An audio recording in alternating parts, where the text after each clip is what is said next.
Bonjour et bienvenue à tous dans cette nouvelle émission d'Ultima Ratio Miniatures. Aujourd'hui on va parler de la Nouvelle-France et d'ailleurs dans tous les épisodes qui vont suivre je vais vous parler de la Nouvelle-France. La Nouvelle-France c'est pas une nouvelle version de la France, hein. On parle bien d'un moment historique, on parle d'un mouvement historique qui m'est cher, hein. Je vais vous expliquer tout ça en détail, vous allez voir. Merci.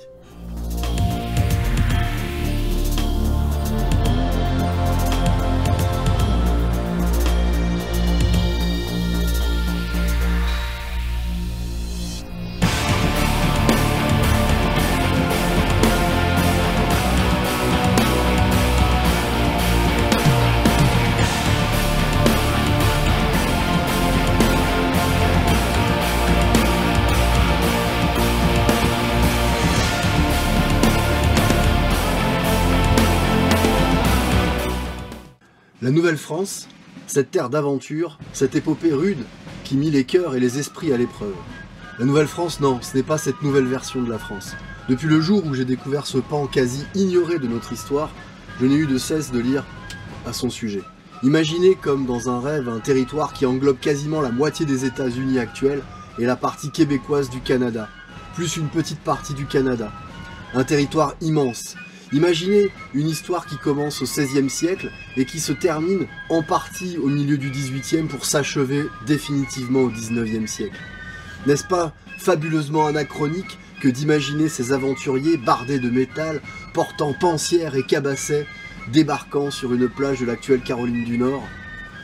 C'est le premier explorateur Giovanni da Verrazzano au service de François Ier qui ouvre la voie en 1529. Puis vient peu après, celui qui va vraiment lier des liens d'amitié avec les Indiens américains, Jacques Cartier en 1534.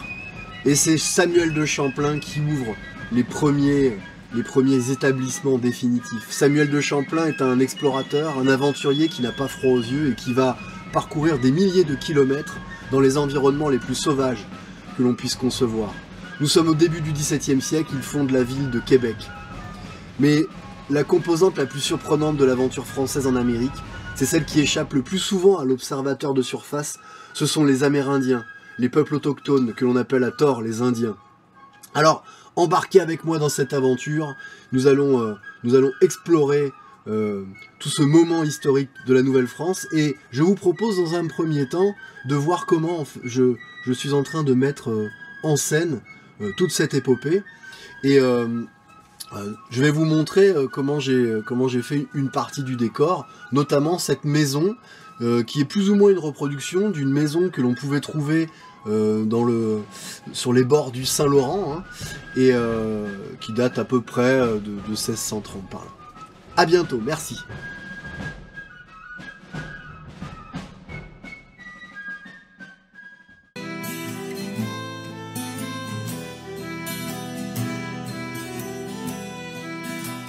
Alors ma maison de la Nouvelle-France, je voulais pas qu'elle soit trop grande pour qu'elle aille s'intègre bien dans le décor, donc j'ai imaginé que c'était juste un petit poste pour une seule personne, peut-être un coureur des bois, peut-être un homme solitaire, hein, ça peut arriver, ça pouvait d'ailleurs souvent arriver, et donc voilà, la première difficulté c'était de me demander comment j'allais la faire. Est-ce que j'allais la faire juste en carton, avec du MDF, etc. Et j'ai ces petits bouts d'isolation au polystyrène qui vont très bien, ça permet d'avoir une structure très très légère. Et j'ai utilisé des petits bouts de fil de laiton pour les épingler entre eux et je les ai collés à la colle à bois.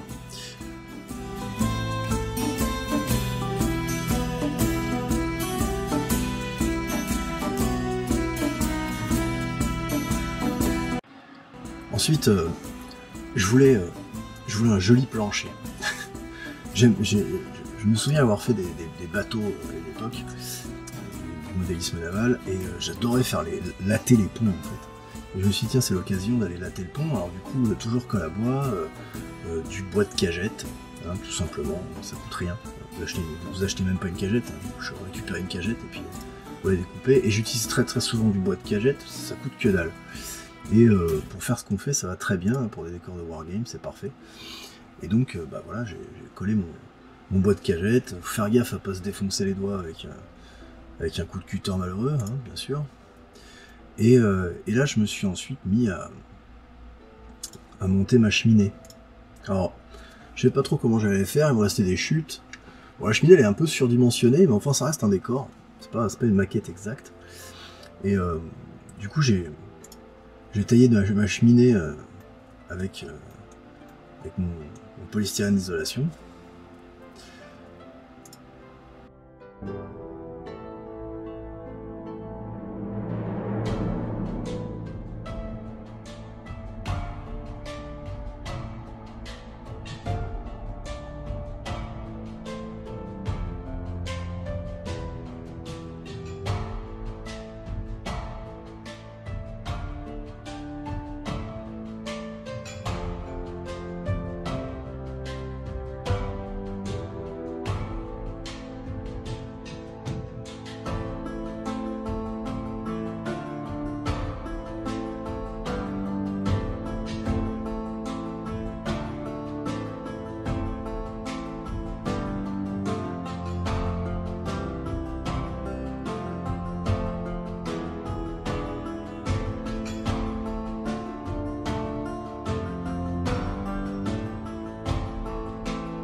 Donc, toujours pareil, hein, je me suis dit que j'allais faire un petit élément de décor. Une fois de plus, il faut que ça reste quand même utilisable par des figurines. Hein. Le toit de la bâtisse va être amovible. Donc j'ai juste fait, je me suis juste lancé dans 2 éléments de mobilier, une petite table, et puis un peu plus loin là, voilà, j'ai fait un lit en utilisant du green stuff pour simuler les draps. C'est pareil, c'est pas un truc exact non plus, mais ça reste suffisamment visible et puis sympathique.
la charpente de la maison.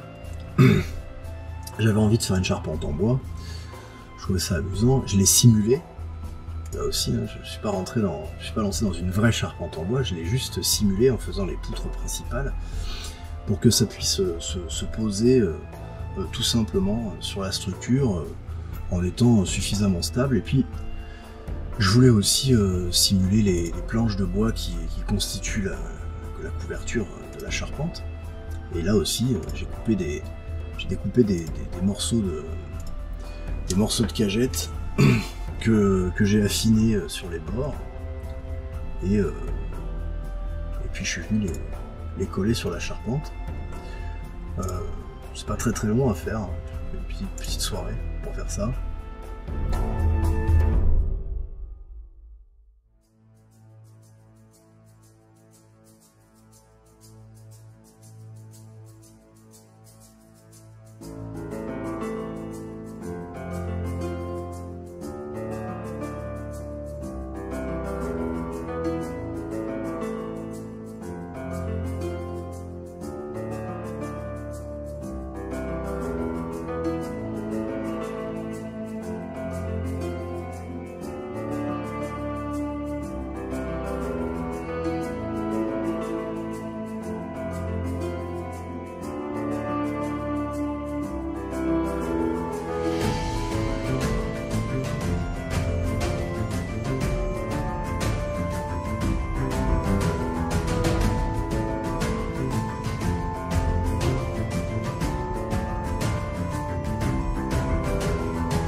Une fois j'avais fait tout ça, bon, j'avais pas collé les murs au plancher encore, hein, puisque j'avais dans l'idée d'enduire. Alors j'utilise une espèce d'enduit, un enduit fin de rebouchage, que je trouve très bien pour simuler les enduits en fait. Le grain est très fin, ça adhère très bien.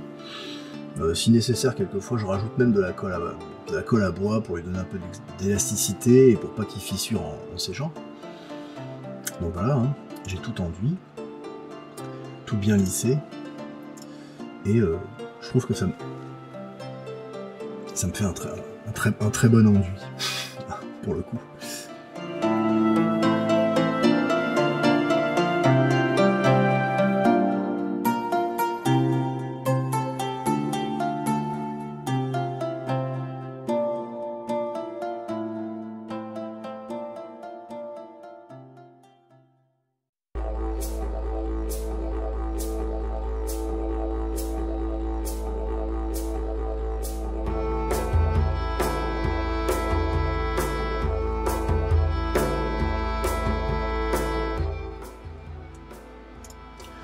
Je suis allé plaquer en fait les bords de toiture. Bon, c'est assez sommaire, je voulais qu'il y ait un petit côté un peu, pas délabré, mais un peu rustique, pas forcément industriel.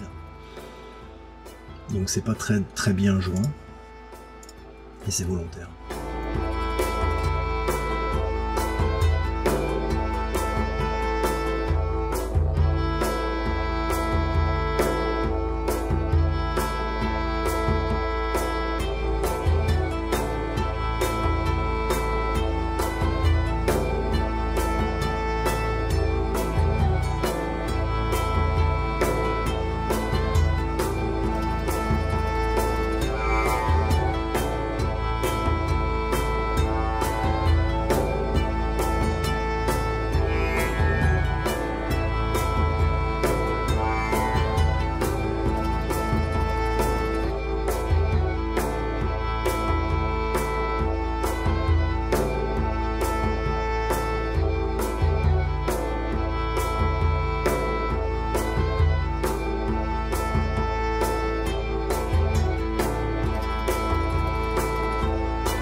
Donc en utilisant du milliput, j'ai voulu simuler les pierres en fait par-dessus la cheminée. Alors du coup ça me fait une espèce de cheminée assez énorme, mais je l'aime bien, ma cheminée elle est grosse, on dirait un poêle de masse.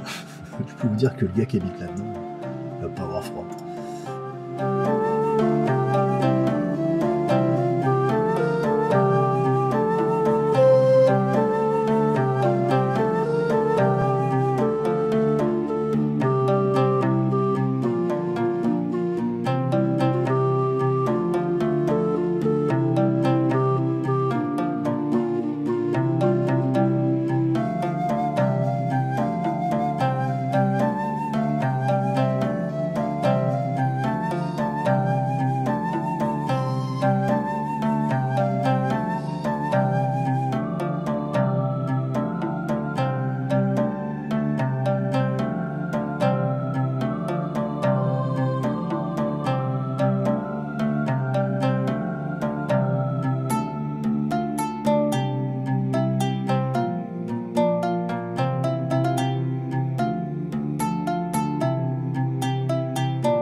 qui est de la peinture du plancher, j'ai voulu qu'il soit un peu taché, un peu grisâtre. Alors j'ai rajouté des touches de noir, j'ai dilué du marron.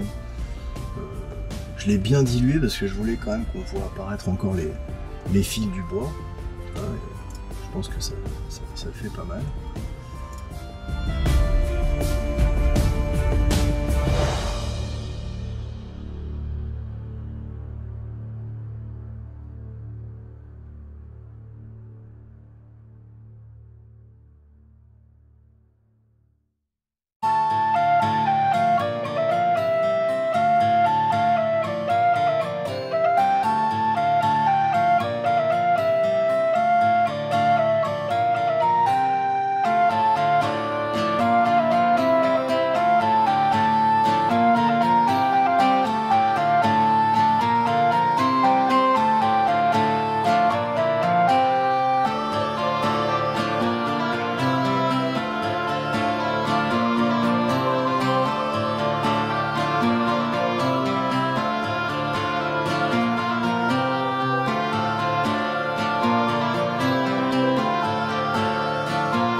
Ensuite, je me suis lancé dans les encadrements de portes et les encadrements de fenêtres, parce que ça donne quand même une finition. C'est pas très long à faire non plus, c'est pas très compliqué. Une fois de plus, ça reste du décor qui, à mon avis, reste assez sommaire, mais qui permet quand même d'avoir quelque chose d'agréable à l'œil.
Et ensuite, j'ai peint d'abord de couleur claire.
Alors j'ai bien utilisé mon aérographe de temps en temps. Je suis pas un as de l'aérographe, mais ça fait gagner un peu de temps et ça permet de faire quelques effets intéressants. Donc sous-couche en noir et quelques éclaircissements par la suite.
Ensuite, j'ai construit, toujours avec des petits bouts de cagette, les volets ouverts, plaqués, ainsi que la porte d'entrée qui sera tout le temps ouverte également. Voilà, il ne s'agit pas d'une maquette exacte, on peut s'amuser à fermer et ouvrir les petits plis. Mais ça peut être fait avec du fil de fer, sans problème. Et ensuite, le salissage de la façade.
Et voilà, ainsi s'achève mon espèce de petit tuto. Alors je savais pas trop comment le monter, j'espère que ça vous a pas trop gonflé.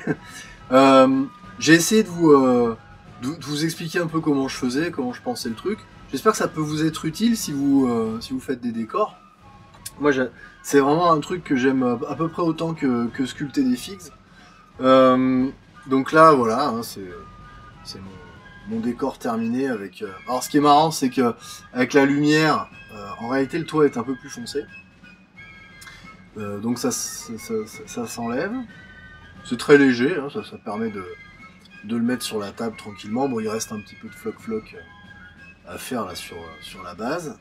Mais voilà, hein, j'ai rajouté les pierres en bas pour la fondation, parce qu'en fait elles étaient faites comme ça. J'ai laissé volontairement la cheminée amovible. Ah. Et la petite table aussi elle est amovible, voilà, hop.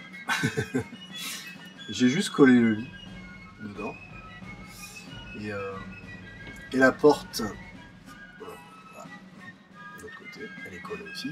Voilà, donc c'est un petit décor, c'est sympa, ça permet de rajouter un peu de vie sur votre table. Moi j'aime bien faire ce genre de décor, je trouve ça plus vivant que les maisons dans lesquelles on peut pas rentrer. Moi ça m'a toujours emmerdé, hein. C'est un peu comme dans les jeux vidéo, vous savez, quand vous pouvez pas rentrer dans les maisons quand...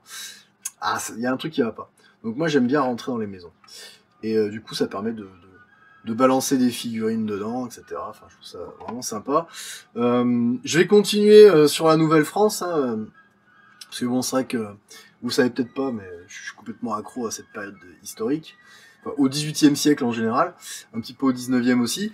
Et j'espère qu'à travers cette petite vidéo, je vais vous donner envie d'aller à travers, enfin d'aller voyager là-dedans. Je me suis lancé sur Musket and Tomahawks. Est-ce que je l'ai là? Donc moi je suis pas sponsorisé, hein, on est d'accord. Je trouve que c'est vraiment un chouette jeu. Ça permet d'aller voyager un peu partout dans ces époques-là. J'ai chopé également Shackles and Bayonets. Et j'attends les tuniques rouges là. Bon, ils auraient pu faire un truc sur les compagnies franches de la marine, qui sont quand même un peu plus honorables. Bref, je vous remercie d'avoir suivi cette vidéo. Et dans les semaines qui viennent, vous allez en voir de plus en plus, toujours sur ce sujet-là. Je sais pas encore, soit je vais sculpter quelque chose en relation avec. Je voudrais faire un personnage qui va bien avec ça. Je me suis fait aussi une petite bête du Gévaudan là. Vous en entendrez parler peut-être dans les semaines qui viennent aussi. Je suis en train de regarder sur au niveau des échelles comment faire pour que ce soit un peu compatible. Donc là vous verrez, hein, c'est encore un personnage du 18e. Partagez, likez, faites monter un petit peu ma chaîne, là ça serait super sympa. Posez-moi des questions, je suis prêt, enfin ça me ferait vraiment plaisir d'échanger avec vous sur tout ce qui a trait au décor, à la peinture, à la sculpture, hein, qui est ma première passion dévorante. Donc voilà, merci beaucoup de m'avoir suivi et je vous dis à la prochaine. Normalement, toutes les vidéos sortiront tous les dimanches après-midi en moyenne. Voilà. Merci bien et surtout éclatez-vous. Salut! Demoiselle, c'est l'aviron qui nous mène, c'est l'aviron qui nous mène en haut. C'est l'aviron qui nous mène, c'est l'aviron qui nous mène en haut.